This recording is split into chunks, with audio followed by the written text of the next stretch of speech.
praise. Amen. Stand for the reading of God's Word from the book of Exodus today. Two passages. First one, chapter 2, starting with verse 23. During that long period of time, the king of Egypt died. And the Israelites groaned because of the slave labor. They cried out, and their desperate cry because of their slave labor went up to God. God heard their groaning. God remembered his covenant with Abraham, with Isaac, and with Jacob. God saw the Israelites, and God understood. Exodus 14. When it was reported to the king of Egypt that the people had fled, the heart of Pharaoh and his servants were turned against the people. And the king and his servants said, "What in the world have we done? For release the people of Israel from serving us." Then he prepared his chariots and took his army with him. He took 600 select chariots and all the rest of the chariots of Egypt and officers on all of them. But the Lord hardened the heart of Pharaoh, king of Egypt, and he chased after the Israelites. Now the Israelites were going out defiantly. The Egyptians chased after them, and all the horses and chariots of Pharaoh and his horsemen and his army overtook them camping by the sea, beside Pi-hahiroth, before Baal-zephon. When Pharaoh got closer, the Israelites looked up, and there were the Egyptians marching after them, and they were terrified. The Israelites cried out to the Lord, and they said to Moses, "It is because there were no graves in Egypt that you have taken us away to the desert to die in the desert. What in the world have you done to us by bringing us out of Egypt? Isn't this what we told you in Egypt? Leave us alone so we can serve the Egyptians, because it is better for us to serve the Egyptians than to die in the desert." And Moses said to the people, "Do not fear, stand firm and see the salvation of the Lord, that he will provide for you today. For the Egyptians that you see today, you will never ever see again. The Lord will fight for you, and you can be still." You may be seated.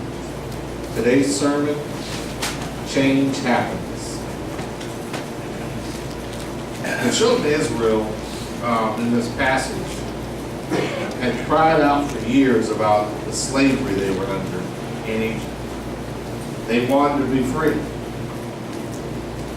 I agree with them. If you're working as a slave, you want to be free. And so they cried out to God, and God heard them, and God freed them. And they were free, and they were celebrating. They had taken the wealth of Egypt with them.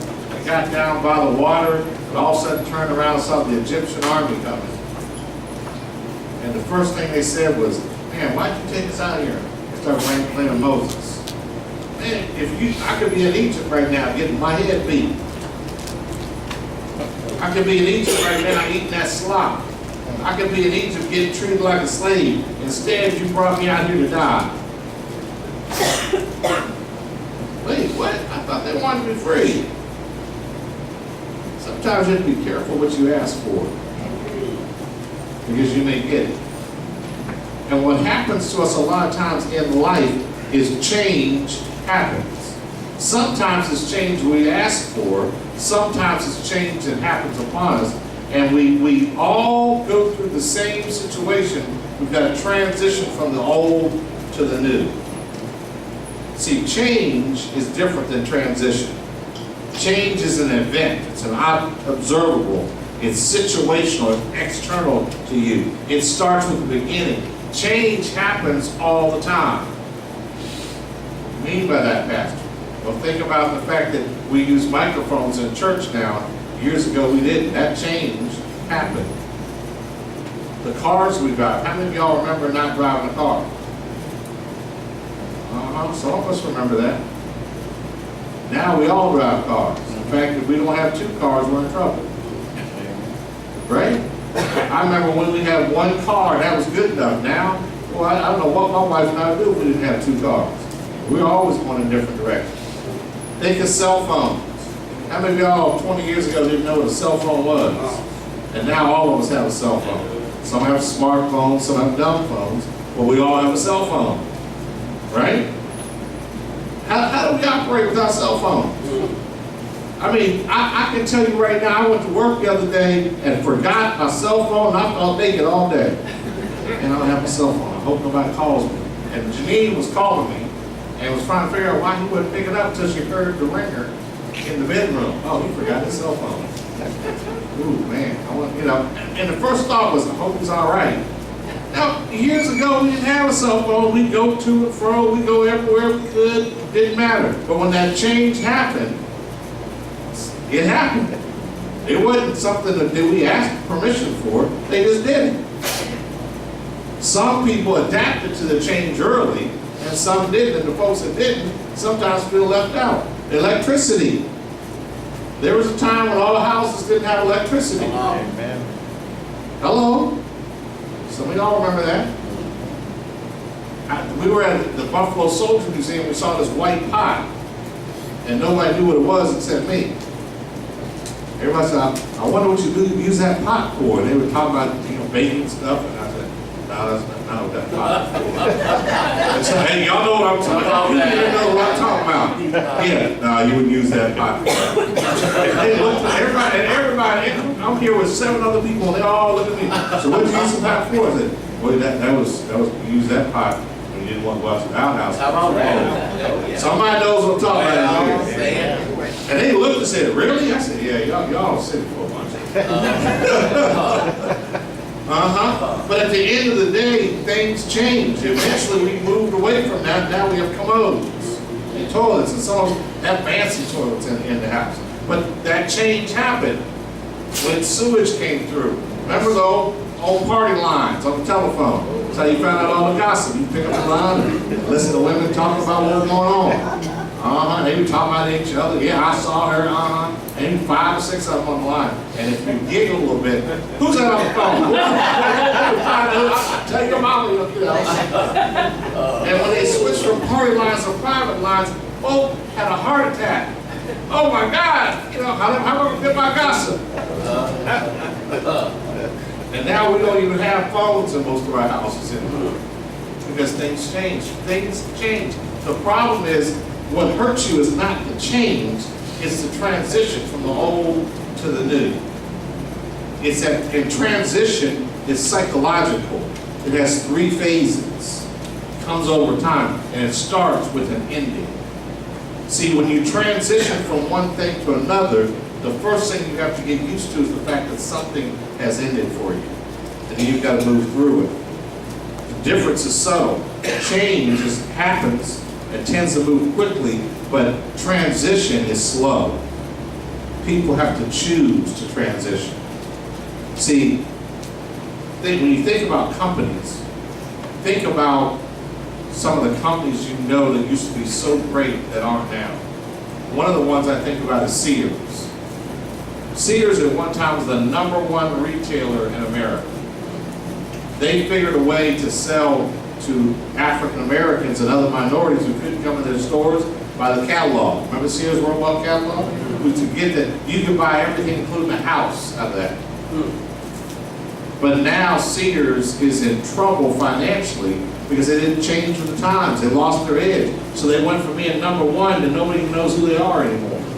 If you go into a Sears store, you won't see anybody in there. Why? Because they're not relevant anymore. Where do most people shop? Amazon. Why? Amazon found a different way to do it. They started out with books and free shipping, and pretty soon they had a bunch of people buying stuff online. How many of y'all use Amazon or online shopping to buy things now? 20 years ago we weren't using it. 20 years ago we were worried about our credit card information. I'm not sure if I want to shop on it. I jumped on it quick, my wife did. I was like, shoot, this is a whole lot easier for me to do it this way than go to the store. What I started doing was I'd go to the store, check it out, and I'd go home and check the price on Amazon and order it on Amazon. There you go. I'm just telling you what I should do. And I got to a point where I didn't have to check the store, I could buy it off Amazon. I bought my new walking shoes off Amazon. I didn't look at them. Got them 2 days later. Didn't have to go to the store because I'm too busy to go to the store now. Think about that. Here's another company, Blockbuster Video. How many of y'all remember the video store? I was excited. A video store. I could go down and rent videos of movies I like, or new movies when they come out. They hit the video store. You be lined up to go get your video, so you can watch it that night. And popcorn pop in your living room. Blockbuster Video is going out of business. Netflix. We all have Netflix. Man, I don't have to even go leave my house. Just hit a couple buttons, I can download, pay from the video, I can rent it, buy it, watch it for free. Think about that. That change happened, and Blockbuster didn't catch the change. They got left behind. Sony, how many of y'all remember the Sony Walkman? I used to have a Sony Walkman. Man, that was the baddest cassette deck. Got young people on it, they don't know what cassette deck is. Amen? Remember the 8-track? How many of y'all have the 8-track? We had the reel, the 8-track, then it switched to cassettes. A bunch of us switched over to cassettes. Then it went to DVDs or CDs. When we stopped using cassettes at that point, but man, I could record on the CD and get more music on that thing. Wow, this is nice. Now what do we do with music? We stream it. We don't even have it on the CD. It's all up in the cloud somewhere. We just play stuff. And I'll listen to some 60s or 70s, and it plays what I want to play. That's changed. Some people are still stuck in the cassette deck era. They are. They still have a. I actually saw at work someone had a cassette. I was like, "What did you use that for?" You know, I found it at the house. I was trying to see how I could play it, but I realized I couldn't play it on. Well, yeah, all that stuff went out of business. Sony had the Walkman, which was awesome because it was cassette you could carry around with it. Y'all remember that? You could wear it, walk, do what you want to with it. And then it looked like they had conquered the market. And then when the MP3 player came out, Sony totally missed it. I remember when Samsung was the cheapest, worst electronic equipment you could buy. Now everybody's got a Samsung phone, Samsung MP3, Samsung. You see how things changed? Samsung caught the new wave and left Sony in the dust. Happens. One of the few grocery chains that have been able to maintain their edge is H-E-B. Y'all know that? Most grocery stores, when Walmart comes to town, they fold up. I'm telling you. My old town where I grew up, Tappahannock, they put a Walmart right next to the food line, and nobody went to the food line. Am I right about that? You walk the food line because you were trying to find something that Walmart didn't have. When you walk up in there and you look and go, this food is horrible here. Like the groceries have been in there for a while. But H-E-B was able to take on Walmart and has been a successful supermarket because they connect with the community. What's the community like? Okay, so we're going to make the store fit the community. All right? I remember Eric told me the store, he kept telling them, hey, you need to bring certain peppers into the store. And they finally listened to them, and they were selling peppers left and right. Why? Because this is what the community wants. So H-E-B brought it in. Now some stores wouldn't do that. That's okay, great suggestion. Go about your business, keep working. But H-E-B keeps its ear to the ground because it wants to hear what's happening. H-E-B is not the same depending on what place you go. I remember when I was in Houston, living in Houston, you know, I was going to this one H-E-B that I had to worry about coming out, hoping I wouldn't get shot coming out. It was a bad neighborhood. Well, I don't know how I found that one. I was like, man, I'd come out and go, please let me watch the here. And Janine, her first day coming to visit me in Houston, found the bougie H-E-B. She did. I don't know. I said, where did you find this H-E-B? So I'm surprised. It's like her radar, you're not taking to the bougie. I said, okay, and I started shopping down because I felt safer coming out. But they were less than 5 miles apart, but the H-E-B was different because it was a different neighborhood. That's how they stay on the cutting edge. They give back to the community. They stay there. They stock the shelves based on community desires. Helps them stay ahead. But there are other grocery stores who are not in Texas anymore because they don't adapt. Huh? Yeah. Y'all probably don't remember from the East, we had a grocery chain called A&P. A&P no longer exists. You remember them? A&P was big time. They don't exist anymore because they didn't adapt to the change. They didn't transition from the old into the new, and that left them in trouble. Here's the 3 traps that lead to the death of an organization. First is the physical trap. This is true for churches as well as businesses. The physical trap is we put big investments in old systems and equipment and prevent the pursuit of fresher, more relevant investments. In other words, we put a whole lot of money into what we're doing now, so much so that we can't look to see how we make things better in the future. The second is the psychological trap. That's where we fixate on what made us successful and fail to notice when something new is displacing. That's the church today.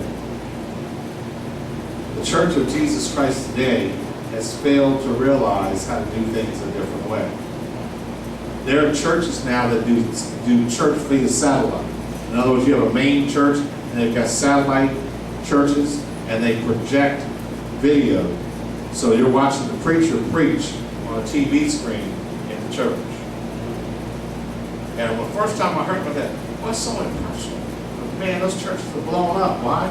Because people are okay going to church and watching the preacher who's 500 miles away on a TV screen.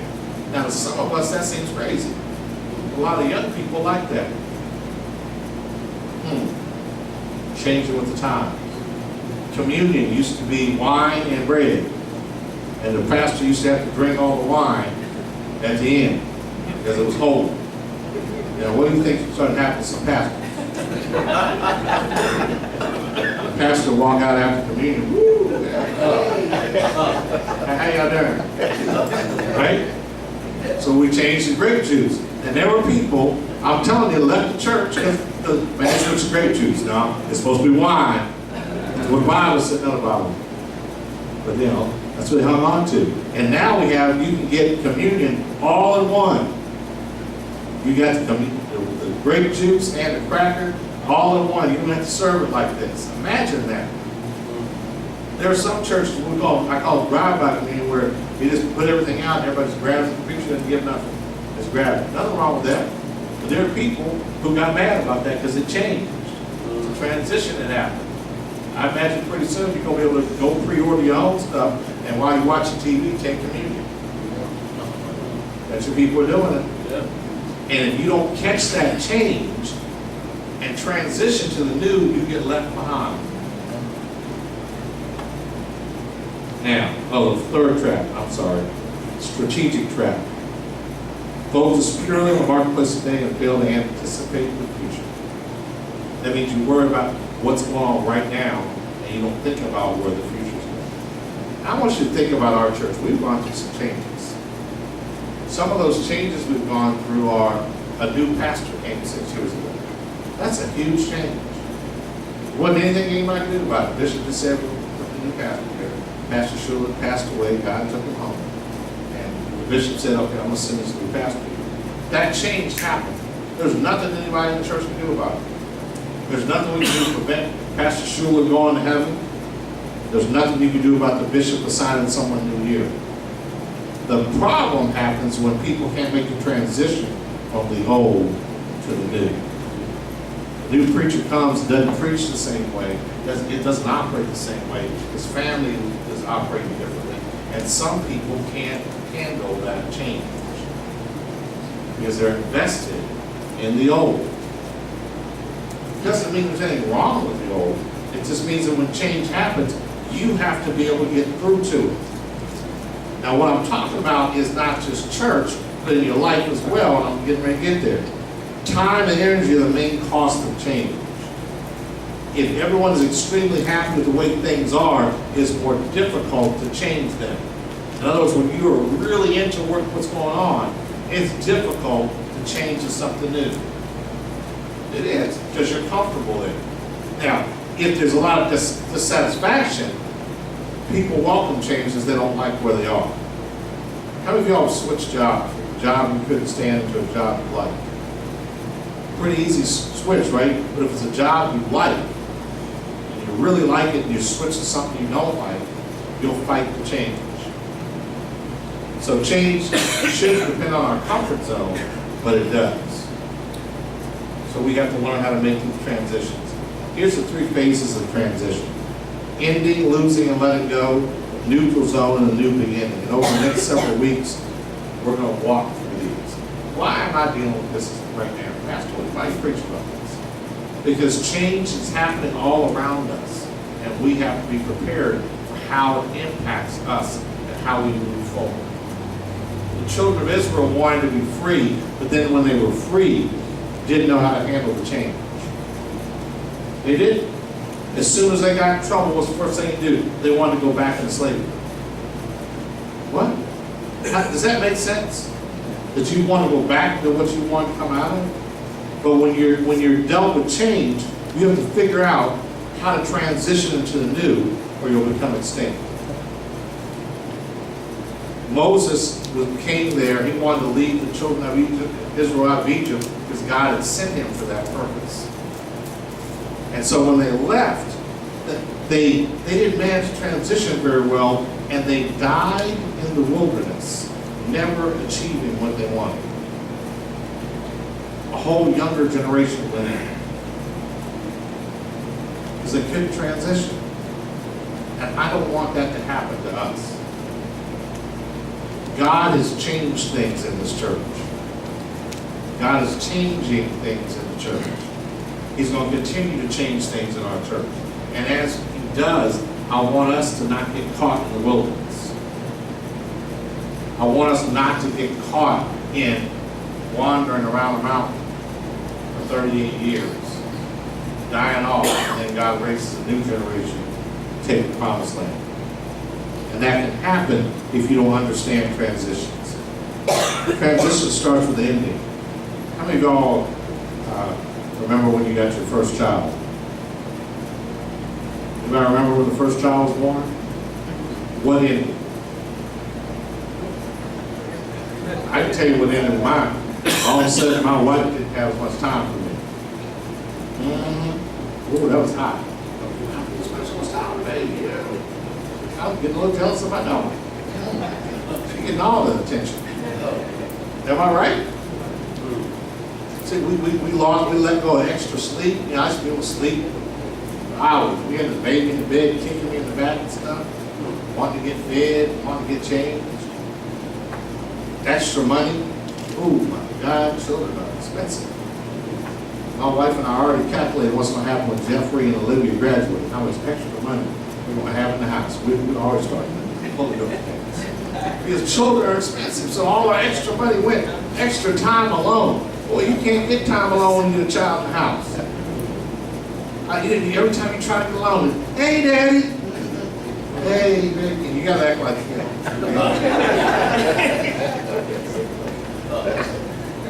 Don't be in the bed. Y'all know what I'm talking about. Don't come in, don't come in. They keep coming in anyway. Whoa, whoa, whoa. Time out, what's happening? Whoa, hey, hey. You ever have a lock on the door, huh? Any parents forget to lock the door? Y'all know what I'm talking about. At any time alone, it just changes. How many of y'all ever moved to a new neighborhood? Anybody here ever moved to a new neighborhood, new place? You got to find a new grocery store, find a new doctor, new neighbors that you have to deal with. Maybe a neighbor moves in next to you. New neighbor moves in. Oh Lord, they don't take care of the yard the way the old neighbor did. They don't know how to cut the grass. Y'all had neighbors who had dogs and just cows. Ooh man, cows. Hey, oh man, we have these new neighbors, and their dogs. They have dogs that bark all the time. It drives me crazy. Because you know, I don't have a dog because I'm in the city. I don't believe having dogs. These dogs bark. I mean, you go outside and go out and enjoy some peace. When we lived in Tacoma, we lived next to a guy who was raised in German Shepherds. Boy, I know he was out there cleaning all the time. But you go out there during the summertime, that smell. Oh, first thing we did when we moved to the house, these folks have dogs. They're raised. Why did we look? Because I didn't want to deal with that again. But that's change that happens. When you transition to a larger church,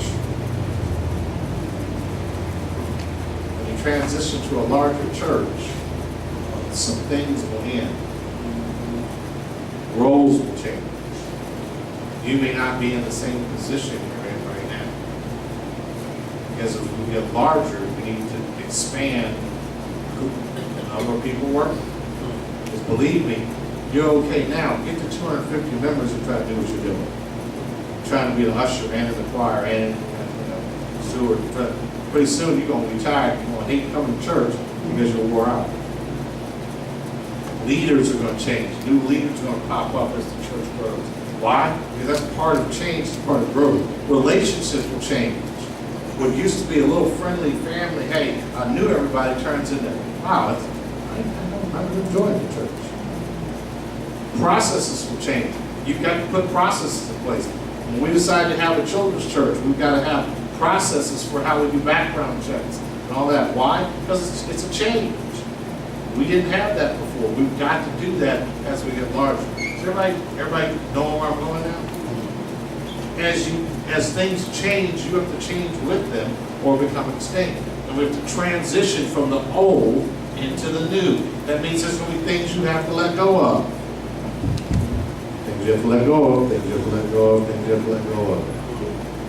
See, when transition happens, it happens all at once. And change happens all at once. So the transition is at people's pace. And you're going to go through things that you don't understand. Some change you take right away. But some, you're not on that committee anymore. Somebody's sitting in your seat. Somebody else is taking a solo on the choir. Somebody, y'all hearing me?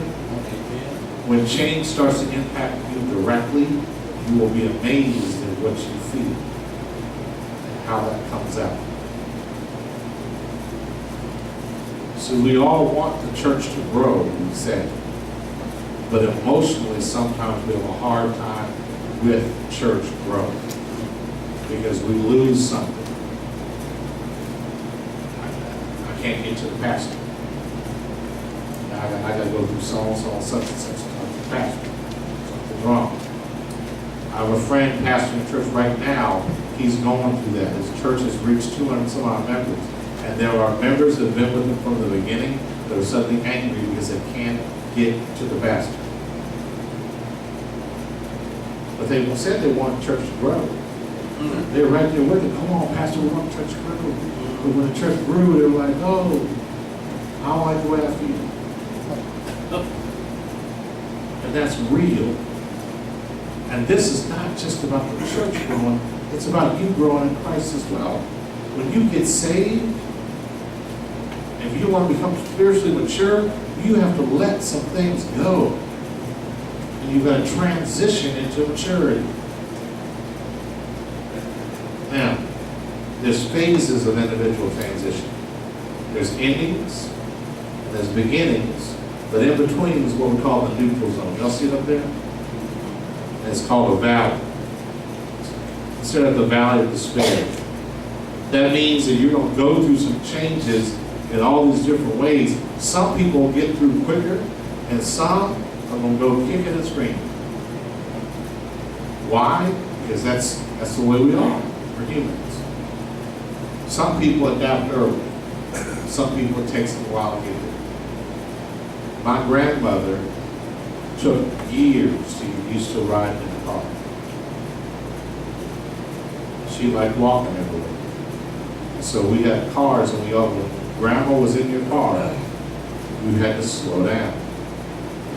And when I say slow down, you could almost walk faster. Because Grandma was convinced that the wind coming in the window, we didn't have air conditioning, we had 440 air conditioning. I know what I'm talking about, 4 windows down, 40 miles an hour. And the wind, and she, ooh, take my breath away. You know, Grandma.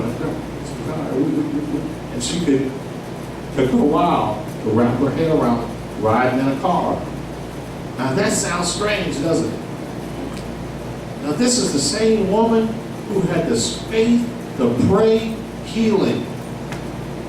Would see things happen and God would tell her and she'd pray. This is the same woman who said, God, my son is not right. I need you to get him saved before he dies. And God did it. That's powerful faith.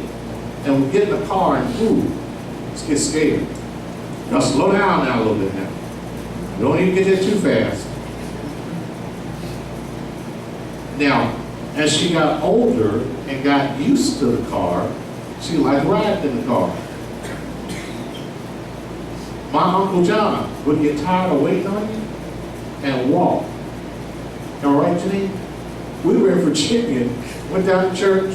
He got tired of waiting till my mom was talking. Well, was talking. He just started walking back to the house.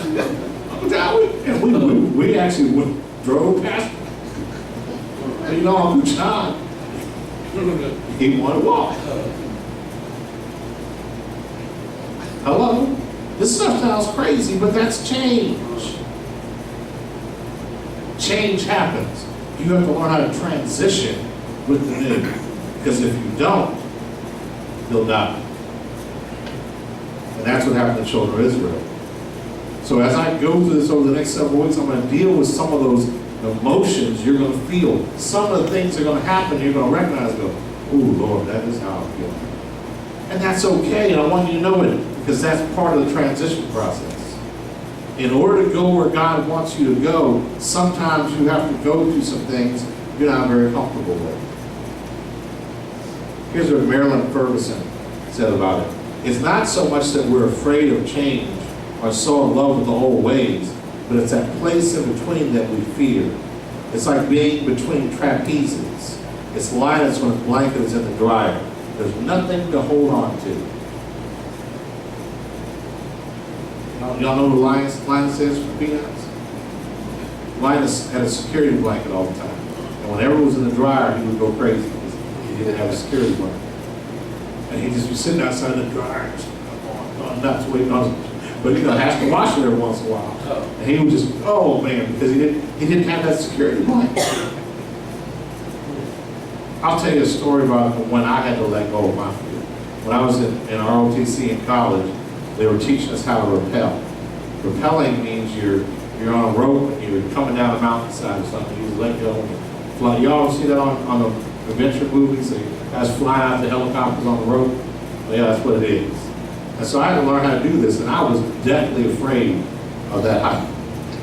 You're about 40, 50 feet in the air, not very high, right? And so I'm sitting here and I'm hanging on this rope for dear life. I'm trying to get into what they call the L position, get my body ready. I'm just sitting there praying, and probably the first time in college I would pray. But I'm just, Lord, please don't let me die, because I'm just like, man, if I move, if I fall in this, the colonel, who was the commander of our detachment, he looked at me and said, Cadet Martin, you know if I give you a direct order and you disobey, you get court-martial, right? Yes, sir. Okay, so I'm going to give you a direct order. If you disobey it, I'm going to throw you back to jail. And I'll look at him like, what? What are you talking about? You understand that, Cadet? Yes, sir, I understand. Okay. I command you to let go of your left hand. Man, I looked at him. Because I'm like this, I got the right hand here, I got the left hand. I'm looking at him like, this man lost his mind. I'm about ready to go to jail over here. And I just sat there, and he looked and said, trust me. So I let go of my left hand, and I didn't go anywhere. Wow, I'm still here. He said, the control is in your right hand. If you want to stop, you just put your right hand into your back, and it'll stop you from going down. The left hand's just there for a guide. So if you want to move, you let go of the right hand and put it right there. And you just try it. So I tried, did a couple steps, did a couple more steps. I said, ooh, pretty soon I was, woo! I was flying down. Got enough of that, you can't go again. Come on, one more time, I'm trying to get over this fear, right? Once I discovered what it was, man, I loved it. Every time, man, the higher it was, the more I wanted to go. I'm going down the side of mountains and stuff. Yeah. And folks are like, man, it's crazy, yeah. But that's because I understood that my fear wasn't necessary. But I can tell you, before I did that, I was afraid. It was something different for me. It was something I had never done before. You hear me? I had to learn how to get over my fear of going out to the woods that I didn't know. Like when Brother Lawrence took me out to Bethlehem the Rangers the first time. I thought Brother Lawrence was taking me out somewhere over there. We're going, Brother Lawrence. We're going to get there, Reverend. Don't worry. Man, it's ways. The little music, Mississippi Burning and all that came over my head. You know what I'm talking about? But that's a fear I had to get over. Then the next time I went, okay, I know what I'm doing. But that happens to us a lot with all kinds of things. Because we're changing from something we're comfortable with into something that's brand new. And we have to deal with that. And over the next several weeks, we're going to unpack that.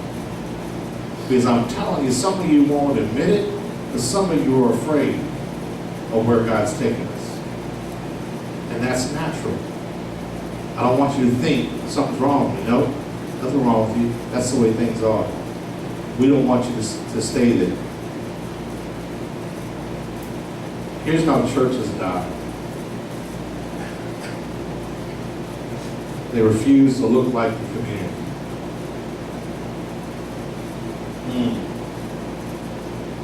We don't experience that as much here at Greater Webster because our community pretty much has stayed the same. But I can tell you in the cities, their communities are changing and they haven't adapted to that change. A lot of the traditional African American communities now have a lot of Latinos in them. And their culture is different than our culture, supposedly.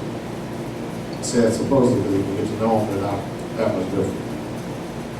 But the churches are starting to lose membership because as members move out of the community and new members move in. If you don't change to adapt to that community, you lose your church.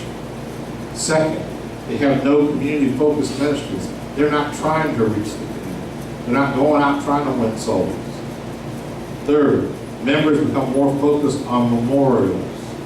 They're still living in the past, still talking about what happened 20 years ago. When you spend your time doing that, your church is in trouble. Why? Because it's not 20 years ago. It's not. Anybody disagree it's not 20 years ago? We have to move forward. Now, the percentage of the budget for members' needs keeps increasing. When you're focused simply on taking care of your current members and not on going out and winning young folks, you're in trouble. The church has no evangelistic emphasis. We don't spend our time trying to win people to Christ. Membership are more and more arguments about what they want. Members arguing about what they wanted. Members arguing about what they wanted. Members arguing about what they wanted. We're so focused on this that we forget what our job is. It's to win souls. Pastor tenure goes shorter and shorter. In other words, pastors get frustrated because they can't move the church forward. The church has no clarity as to why it existed. The members idolize another era. They remember what it was back in the good old days. When you start making the good old days better than where you are, something's wrong. Children of Israel did that.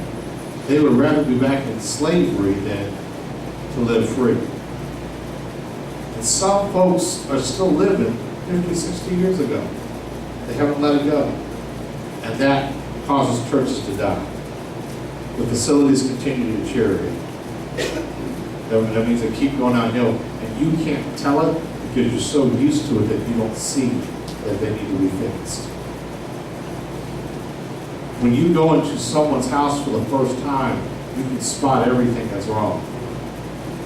When you go into your own house, you can't see what's wrong because you're used to it. You need new eyes to help you figure out what you need to do. And churches have to have new people coming in to spot those changes. So the last thing I'm going to talk about, how many of y'all want Greater Webster to survive? If you do, raise your hand. What are you willing to let go of for it to survive? I don't need you to answer this, but as we go over the sermon series, I want you to think about this. What am I willing to let go? What am I willing to do? Do I trust God, even if He changes something that I like? And you need to ask yourself those questions. Because as God is moving us someplace, here's how I know God is doing. According to theory, in order for a church to grow, the pastor should be living in the community where the church is. Now, hear what I said? Where do I live? San Antonio. So I don't live in this community. So why is our church growing? Because God wants it to grow. Are you hearing me? See, theoretically, the pastor should be trying to do everything, and everybody else should be. We're not doing that. Everybody else is moving in ministry and starting to grow in ministry, and the church is growing and prospering. Why? Because God wants it to grow and prosper. It's not about me. Are you hearing me? God wants to take us to a higher height that we've never even imagined. Well, we've got to be willing to let God do it. Because if we're not, we will die. It may not happen overnight. But you'll look back 20, 30 years and say, man, there's a chance to do something great. You know how many churches go out of business all the time? Thousands every year in this country go out of business. I don't want that to happen in Greater Western. I want this to live beyond me and beyond you, that our young people have a church that's vibrant and growing. It may not look the way it looks today because they've changed it, and that's okay. Because they're the future of the church. They're the ones who are going to tell us what kind of music we should be listening to, because they're the ones who are going to drive them, and how we do our sermons and those things. And we have to be willing to embrace that, because God wants to do something here special. So over the next several weeks, we're going to unpack how we're going to feel and how we can get over that, so we can transition from the old to the new. We do it all the time. I always tell couples when I talk to them, if you've been married before you marry the second person, that second spouse, you need to make sure you're over the first one. Anyone ever date someone on the rebound? They just broke up with someone and you start dating them? And you start going, why you treat me like this? Because you remind me so, whoa, you got time for all that. It's called a rebound relationship. That's what happens when you haven't let go of the past. Come on now. You're trying to move to the future. When you haven't ended, you can't begin. That's what we got to do. Stand your feet. I know this is an unusual sermon.